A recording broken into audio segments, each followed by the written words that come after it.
റളിയല്ലാഹു പറയാണ്, അല്ലാഹുവിനെ തന്നെയാണ് സത്യം, ലാ ആകുലുൽ ലഹ്മ ഫി ശഹരി ഇല്ലാ മറ, ഞാൻ മാസത്തിൽ ഒരിക്കലേ മാംസം തിന്നു.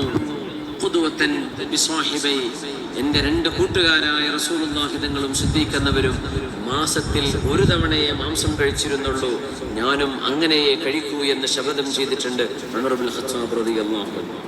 മാസത്തിൽ ഒരു ദിവസം മാംസം കഴിക്കാൻ നടക്കും? എത്ര കല്യാണം ഉണ്ടാവും ഒരു മാസം തന്നെ?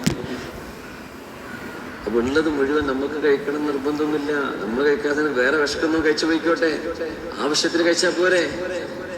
മാംസം കഴിച്ച് നമ്മുടെ ശരീരം തളർന്നു പോവാണ്, അസുഖങ്ങൾ വന്നു വിടുകയാണ്.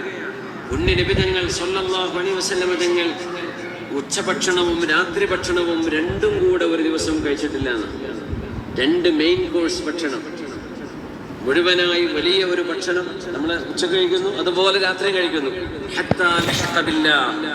ഹഫ്സ ബീവിയോട് ചോദിക്കുകയാണ്, ഹഫ്സ ബീവി, നീ റസൂലുള്ളാഹിന്റെ കൂടെ ജീവിച്ച മോളല്ലേ മോളെ? റസൂലുള്ളാഹിന്റെ വീട്ടിലല്ലേ നീ ജീവിച്ചത്? നിന്റെ ഭർത്താവ് എന്റെ ഹബീബായ റസൂലുള്ളാഹി തങ്ങൾ ഹൽ ജമഅ ബൈന അശാഇൻ വഗദാ ഹത്താ ലഹഖ ബില്ലാഹ്, ഹബീബ് വഫാത്താകുന്നവരെ രാത്രിയിലും ഉച്ചക്കും രണ്ടു നേരം നബി തങ്ങൾ ഭക്ഷണം കഴിച്ചിട്ടുണ്ടോ? ലാ യാ അബതി ഇല്ലാ ഉമ്മ. ഉമർ റളിയല്ലാഹു അൻഹു പറയാണ്, അല്ലാഹു